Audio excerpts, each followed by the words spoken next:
Now I gotta choke you. Bill Murray got right out of him. Yeah, I know. Bill Murray got to choke a bitch. You see that shit was like, take it. He spit that shit out quick. Take it. You're crazy, man. It's just a thing, dude. You're crazy.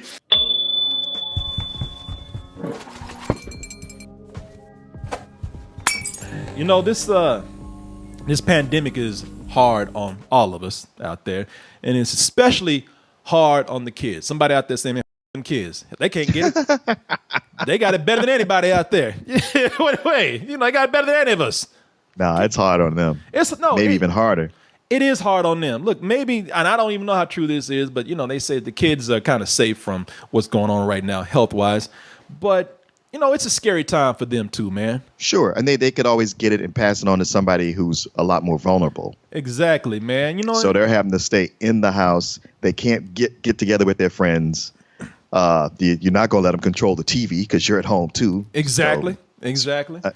So screw that, them playing games. But a lot of their functions got canceled. The ones, even if they don't have the health problems, it's the small kids that are having a lot of problems with this, man. You know, that maybe they're not getting sick at the same rate some of the other people are, but they're still worried about mommy and daddy getting sick out there. And they're worried about all the adults in their lives who might get sick from this virus right here.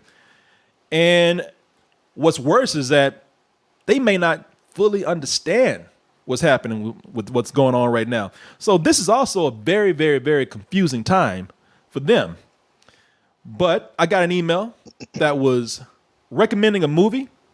And when I saw the trailer for it, because I don't know if this person recommended it for a particular reason, I thought they just, hey, just look at this because it's something that I saw a long time ago. What do you think about it? So I saw the trailer and realized, one, I've never seen this movie all the way through. And then I also saw it and I said, well, you know what? I didn't think about this, but this movie would actually be the perfect pandemic movie for the kids out there. You know, all these other virus things either got people getting sick, melting, or there's zombies eating people. But this might be the one virus thing out there that not only will entertain them, but will also break down how viruses work, how the body works.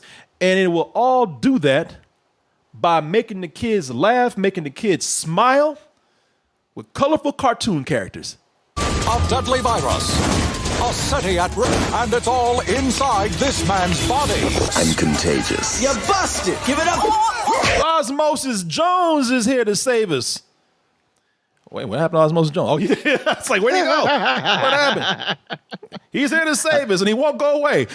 But where is he now when we need him? Exactly. Well, you know what? Maybe, well, he's not here, Martin, because he's not real. But for the kids, he can definitely. Oh, yeah. There is that little detail. Complication right there. But you know what? Somebody said there's a virus movie out there that's not only good for kids, but can maybe even make them happy. Yes, there is such a movie like that. OSMOSIS Jones is out there. And OSMOSIS Jones, as I said, I hadn't really seen this all the way through, but I watched this today. When I saw it, I said, you know what? I kind of like what this could do for people as far as making them watch something that not only will entertain, but make them kind of get a concept of what viruses are like, breaking it down on a very basic cartoony ass level. You know, and I'll be the first to tell you right here that it is a hard concept to grasp, you know, because this is about the, so here's the thing with the movie right here, because it is a hard thing to grasp. There's a movie where we take the inside of Bill Murray's body, which apparently all his organs, from his snot to his shit to his microscopic germs, the inside of his body is all an animated cartoon, where the characters that treat his body, they treat it like a city, the city of Frank, which does bring up a lot of questions because at this point it's like, all right, so if we would have cut Bill Murray open for surgery, would all these cartoon organs come out? Or, you know, if when his organs hit the air, do all of a sudden they turn real? You know what's going on with this? I don't understand. You know, and you just kind of have to, you just have to kind of go with it. You can't really question a whole lot. And besides, it is Bill Murray. if anybody's gonna be full of cartoons, organs, and germs and stuff, it's gonna be this goofy mother right here. Which and also you go with it because this is a take, and Martin, you'll remember this. This is just a take on other movies of the time where they had to make them like this, that they were animated and live action combined because they didn't have CG at the time. One of the most famous movies that did something like this where somebody just turned into a cartoon with no explanation, a cartoon fish to be exact, yes. is The Incredible Mr. Limpet with Don Knotts. Is there anything I can do for you, Henry? Well, I wanted to talk to you about my helping the Navy. The Navy? And go right to the top level. I don't want to waste any time on it. Cartoon fish? Not even a cartoon fish that wears glasses in the Navy? Yeah, how do you not lose your glasses? I'll see who I can talk to. As a kid, do you remember how excited you would get when this movie was going to come on, and yet you never really watched it all? Oh, man, I did. I was that silly-ass kid that watched the whole thing. It always seemed like it was going to be so much fun, and then I remember I would watch it, and it was like, yeah, the fish isn't in there that much. People are they like, what the is this? I know you don't understand because this doesn't come on anymore. When I was a kid and you didn't have Blu-ray players, you didn't have DVD players, you didn't have CD players, you didn't have VHS. You just had to wait for shit to come on. And this used to come on all the time. And I would sit up here and watch this. Don Knotts, it's not magic. It's not a curse. It's not anything. He just falls into the water and they say, all right, you're a cartoon fish. That's it, because he loves fish so much. It was weird, man. I think it's based on a book, but yeah, that used to come on all the time. And of me being, some kid who loved animation and cartoons, yeah, I'd watch this whole thing, man. And people are like, what the is about? Yeah, it was him. When he turned into a fish, he could help out the Navy because for some reason he could make a sound, so he could lead the Navy when they in the dark, or let them know when torpedoes are coming. I don't know, man. Sure, it's a stupid ass film. But anyway, yeah, we used to watch that all the time. So in a way, when you're watching Osmosis Jones, I mean, if the movie had been a little more successful, it was a bomb actually, but if it had been a little more successful, this probably could have been the incredible Mr. Limpet of his time. And kind of already is, because it does come on certain channels like HBO and Cartoon Network sometimes. And that's how I watched it in parts. Yeah, once Cartoon Network got it, I think it only comes on there. Yeah, okay. All right. And to top it all off, it gets even stranger, as if it wasn't strange enough for you. I even pulled them up. This is directed by the Farrelly brothers. The Farrelly brothers, man. It's directed by them. The Farrelly brothers are the ones that did very, very adult-oriented comedies like There's Something About Mary. Oh, no. Ow! We got a bleeder! Are you okay, Ted? And they decided to do a kids movie. Now, a kids movie for the Farrelly brothers, that's something that's completely different from any other kids movie out there, So just because they're doing something for kids doesn't mean that they're going to always be family friendly. This is something that's very odd right here. I'll show you a little bit more of the trailer, and then we'll come back to get into more of the review. Why you hit so hard? Hey, have some class, will you? Oh my God, I got the giggles. Osmosis Jones. I failed to mention, but you also recognize the voice. So you have Chris Rock, who was in the movie. You recognize him right here. That voice is recognizable anywhere. But it's Chris Rock, and the Farrelly brothers must have been laughing the whole time at the irony. And you heard it in the trailer. The irony of having a white blood cell voiced by a black man. Well, you're dealing with a white blood cell here. So, when you look at that, does that make him a white guy that just talks black? Is he a wigger? Does this logic apply to all amoebas? Does it apply? I don't know. It continues to be a ridiculously weird movie. I just thought that was funny that you had this white blood cell that talks very black, and I'm going to actually tell you why. That makes that's a point right here, because that blackness, animators love that blackness, man.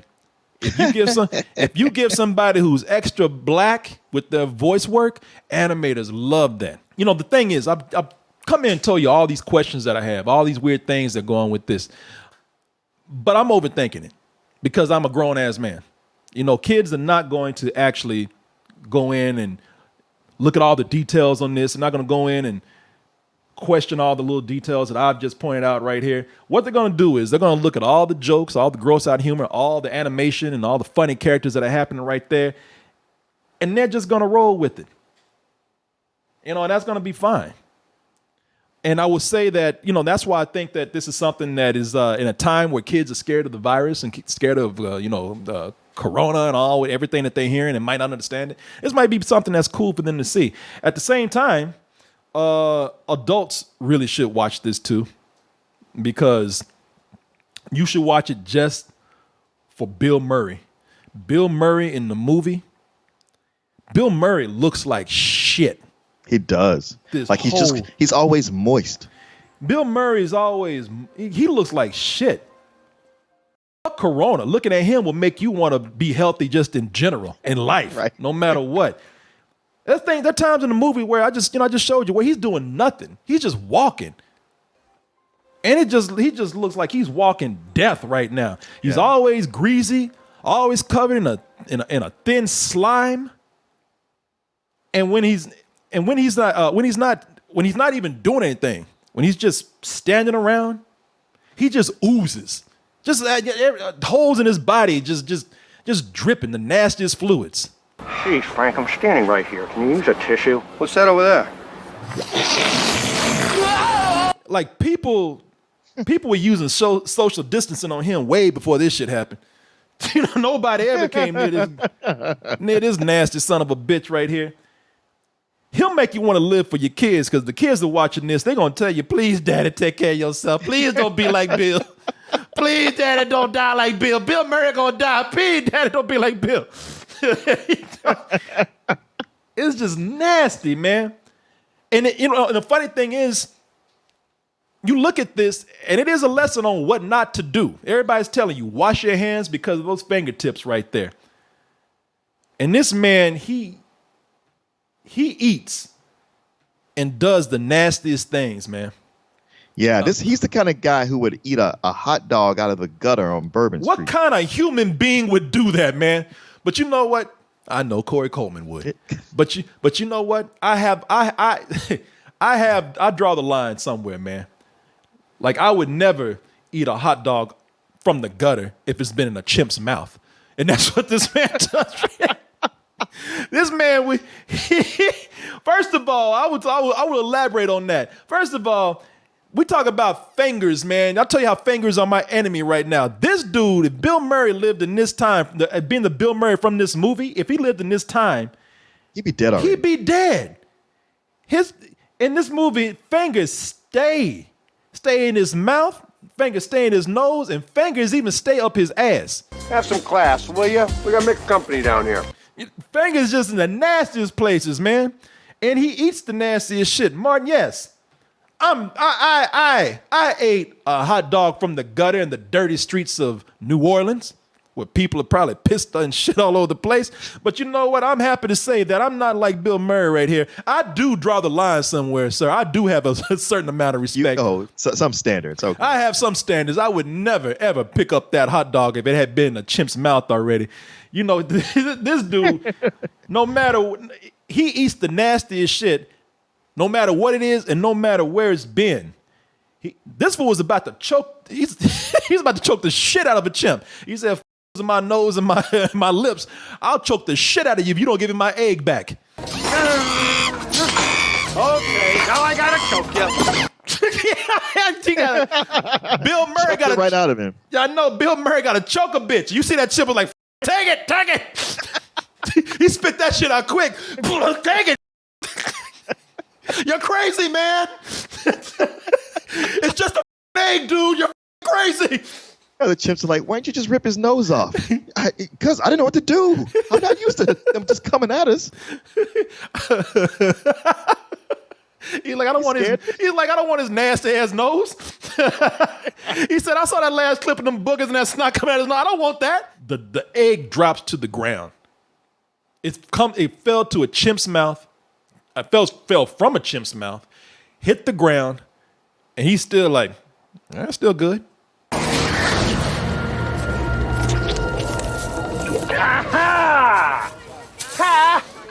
Now who's evolved? Fuck you. Your chimp is like, Jesus, man, let it go. Dad, that's filthy. People like, Dad? Like that's his daughter? Dad? People like, what woman let this nasty creature right here go up inside their vagina? It's like, that's one of the things with the movie. You look at it, it's like, Jesus. He even has a kid? Like, what woman this dude? And if you watch, he picks up the egg and eats it without a care. That's filthy. Honey, 10-second rule. It's the ground. You pick it up within 10 seconds, you can eat it. You nasty son of a... She's like, Jesus. I love it. She is flabbergasted. She is like... Her mind is blown. She doesn't even know what to say next. She's about to pull out a phone and call social service. She's like, I'm going to put myself in the system. Right. Shit, I don't need to be with this emancipated. man. Yeah, I don't need to be with this man right here. This is child abuse watching him eat that egg.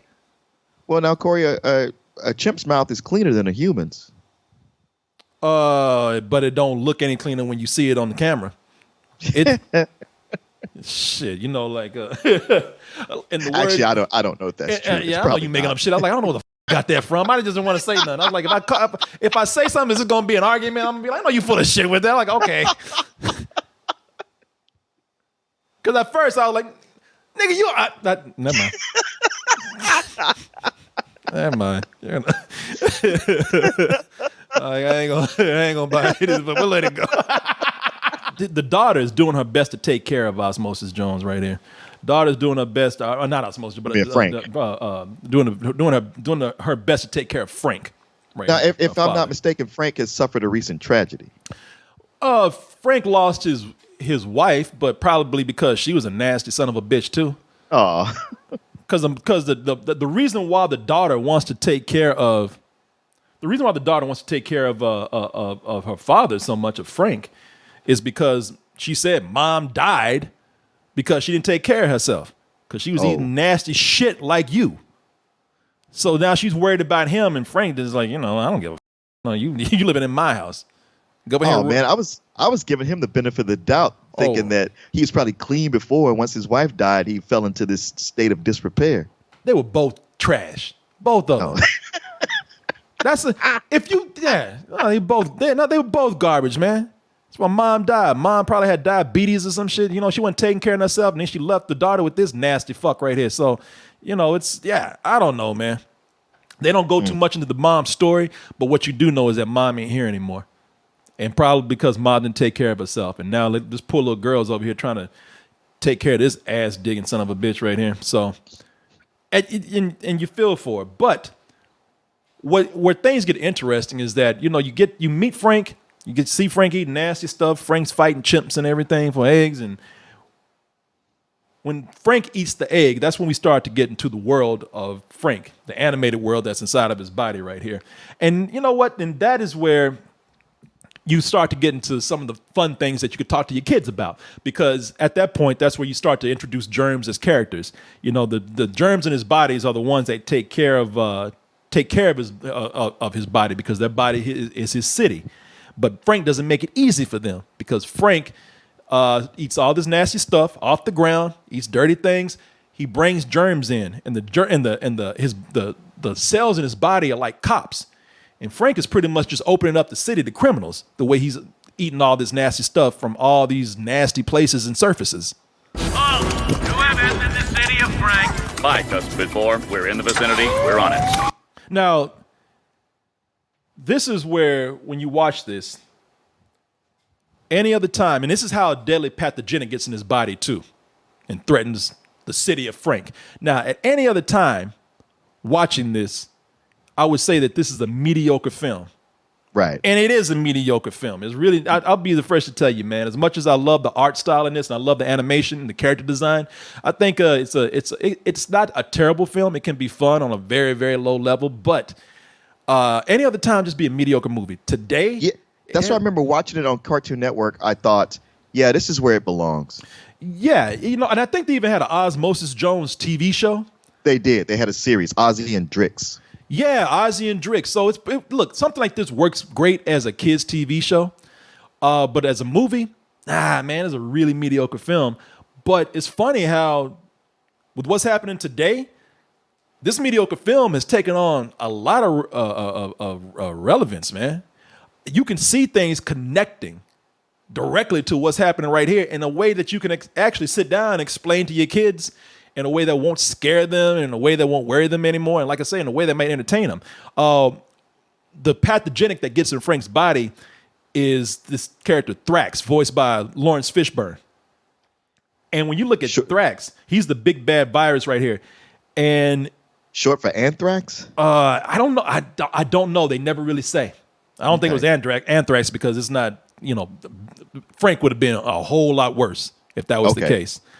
But, Thrax could definitely be the personification of Corona in the movie.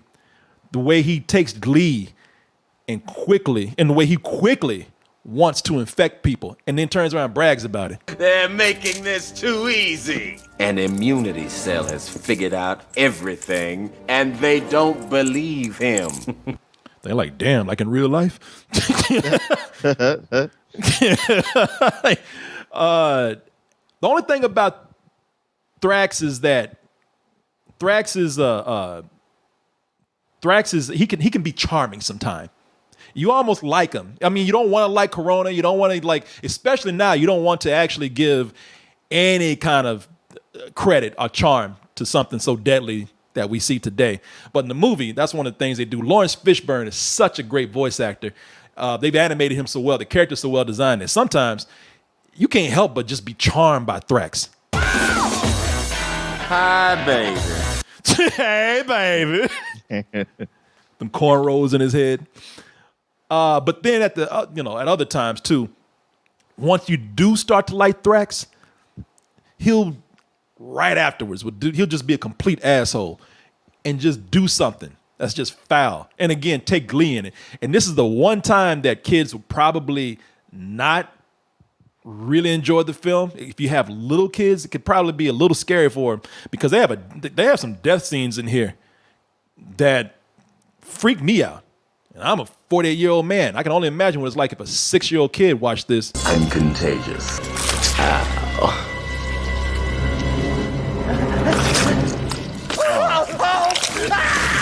Like, Jesus, man. Jesus. And this is a kid's film? I mean, but it's a good reminder to us all that this virus ain't around. That's true.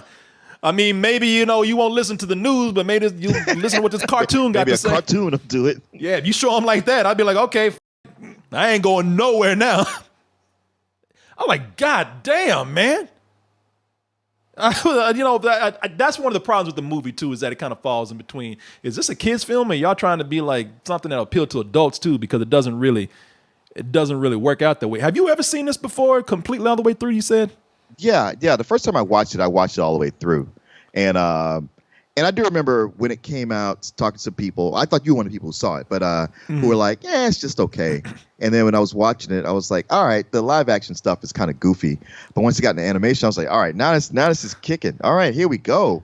But after a while, it's like, yeah, it's just not that special. But it's the animation part. You're right. It's the animation part that's really working here. Like I said, especially for today. Yeah. When the coronavirus came out, a lot of politicians, they screwed everything up for everybody because they politicized it. William Shatner plays a mayor in here, where he's like most of the politicians that we see out there. Maybe even kind of like a president that we know. 85% of red blood cell children don't even know how to carry oxygen. People, you worry too much. The body is in perfect shape. Damn, Corey, I thought you said this was going to make me forget about my troubles. Yeah. Wait, what are you doing? Yeah, this is very close. These cartoon characters are very close to the real world. It's almost like this movie. I mean, I know how, that viruses work a certain way, so this movie was following that, and the coronavirus works a certain way, so that's why these things have a lot in common. But man, sitting down, even with the politicizing of what they did with this, kind of makes it digestible for your kids. Watching it, and when you're in the body, that's the other thing too. It's just kind of fun to see how they tell you about certain body functions. I mean, if you want to pull the virus out of it, you can still sit down and explain to kids about certain body functions with cute cartoon characters with the gross out humor that they like. And I will say, for the movie's faults, they did have some cameos in here that made me laugh when they did those kind of things. Like Ron Howard, who's running against Mayor Shatner over there.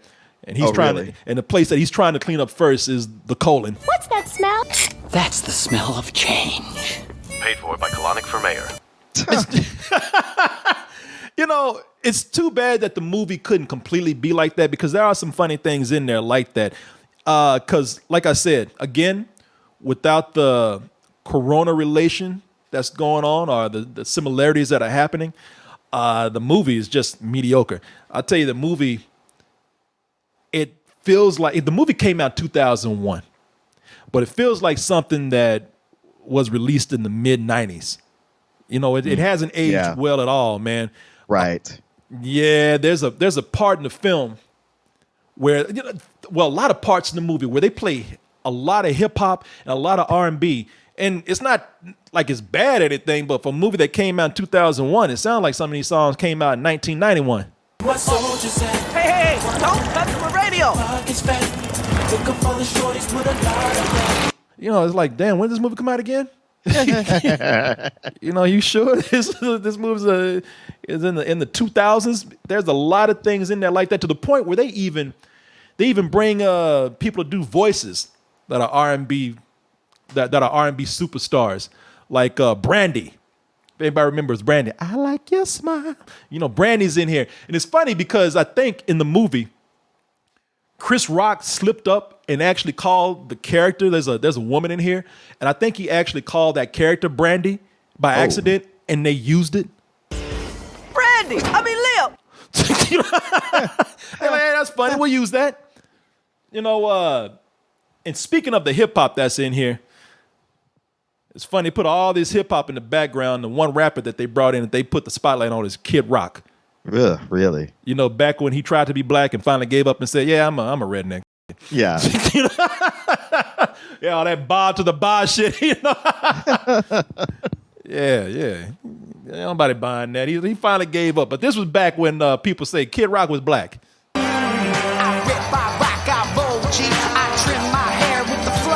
that cartoon character's more black than he was. Got them hands and shit. Angry. I need Man streets. about all this privilege. One of the things that the movie can't really decide to do is know if it's a kid's movie or not, because it still wants to be how do you say that name? Is Farrelly? Yeah, Fairly. Fairly. Yeah, Fairly. Fairly. You know, these guys, they specialize in adult humor. You know, that's what they did. That was their shtick back in the day. Right. And now they make this animated movie, which I think they're trying to make a kid's film, but they still put adult humor in there that I don't even know if today in this PC world, to hell with the kids, I don't even know if it would work for adults. Sir, that wasn't the speech we agreed on. I thought you were going to talk about... Where's the little twerp in the wheelchair? Congratulations, boss. I thought it was going to end right there. He wasn't even trying to be nice about it. That fool said, "Where's that little twerp in the wheelchair?" And said, "All right, I'm done with your ass. Okay, get my out of here." I mean, in these time, in modern day, they would catch shit over having his assistant wear a skirt that's that short. Oh, yeah, so they wouldn't say anything because William Shatner just kicked the fucking handicapped kid. I saw that, and there's even a point where they make fun of a mentally challenged kid that in a live action part. This movie at this point don't give a fuck, man. And that was their signature back then. Yeah. So it's funny that this movie would come out and have such an identity crisis. Yeah, you know, but that was I know what happened. It was something where the studios, because this happened with this Rover Dangerfield movie, the one with Rodney Dangerfield was a dog. They probably wanted to make this a PG-13 or even an R-rated film, and the studios were saying, "Nah, you know, it's animated. That means it's for kids, so you can get a little edgy with it." I mean, you can go ahead and kick a handicapped kid if you want. Congratulations, boy. But that's about it.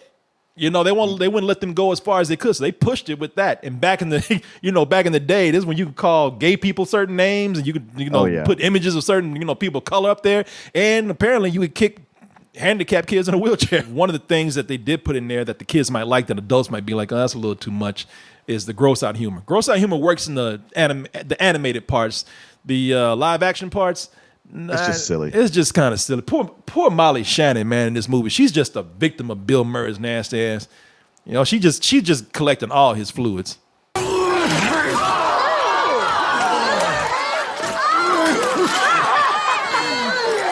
She's like, I gotta leave this man.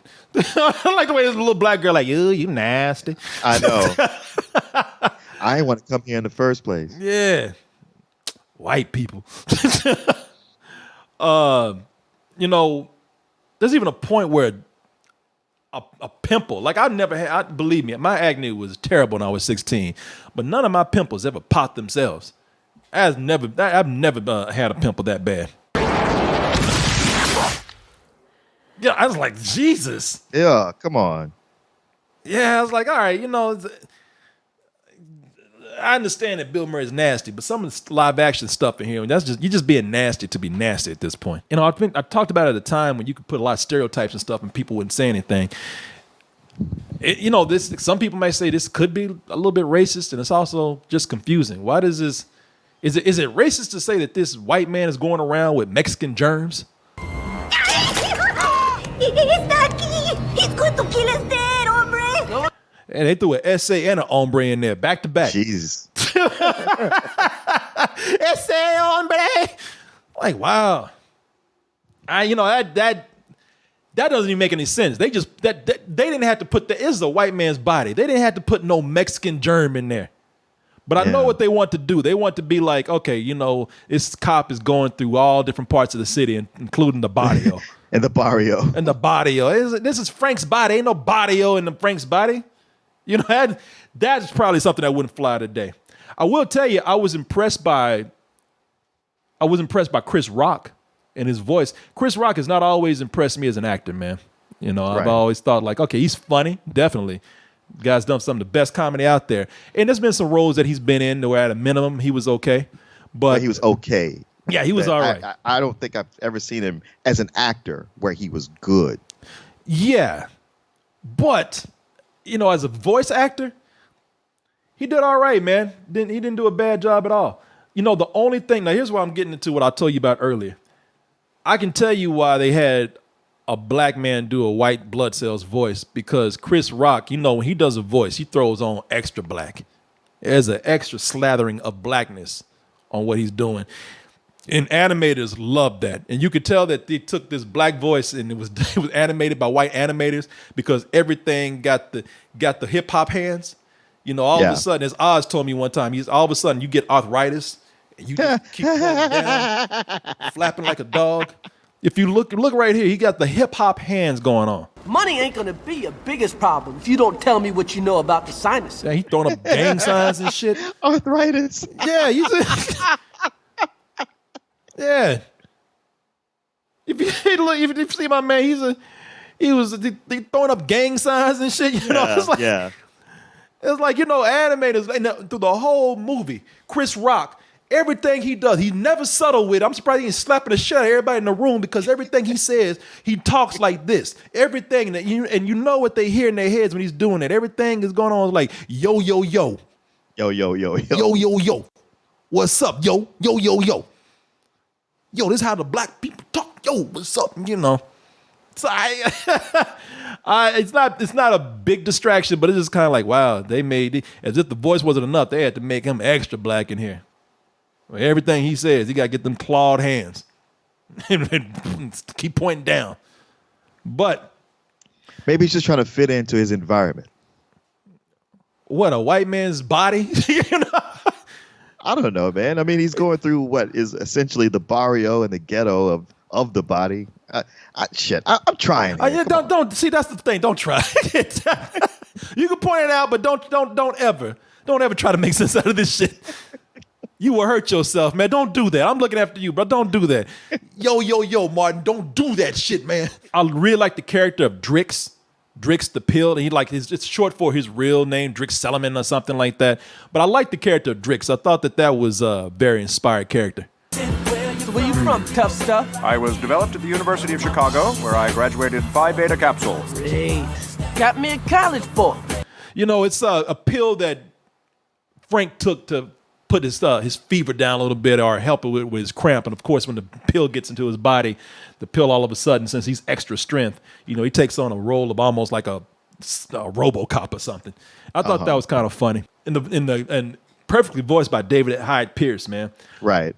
Also, there's the moments that they play with the body and they do a really good job with it. Also, that is something where they really let their imagination cut loose in a great way. A lot of the movies it really is just a lot of puns, of body puns, jokes like where you gonna go? Where you gonna take your wife tonight? Oh, we're gonna go down to the Kidney and watch the Stones. Things like that. But God damn it! Yeah, I know. Even you, Martin, like, it's got to be extra bad if you go like this. But if you go to some of the parts where they do very well with it, like there's a part where you go one of the characters gets caught up in Frank's brain, and he goes to the places where he's having dreams. And that part is pretty funny right there when they do that because they play with a lot of images. They use a lot of inspired footage for that. And it's almost something to make you wish they had done that with the whole film. Although I don't know what I don't know what the it is. Just a guy eat a pound of, a mound of fried chicken. I know Frank had this whole running story in the movie where he wanted to take his daughter. His daughter wants to go on a hike. He wants to take her to this chicken wing fest. But still, I don't know where the hell this dude came from. If you're having trouble sitting down and describing to your kids what's happening with this whole coronavirus thing, you don't know how to explain it to them because you're too scared that the conversation might get a little heavy, might get too serious. You might bring them down even more, scare them even more. You might want to try giving this a try. You can sit up here and point these characters out and say, "Hey, look, yeah, that asshole right there, yeah, that's Corona." We all have an Osmosis Jones in our body that's trying to help out, and Dad's trying to get his Osmosis Jones strong, so you don't have to worry about me. Things like that, man. If you know how to talk to your kids and you got this right here, this cartoon, it can make things a lot easier. Like I said, normally I wouldn't even recommend something like this, but for right now, to add some levity to the situation, yeah, that's something that could be enjoyed by everybody with a very serious subject that they have to hear about all the time. Might make it a little easier for them.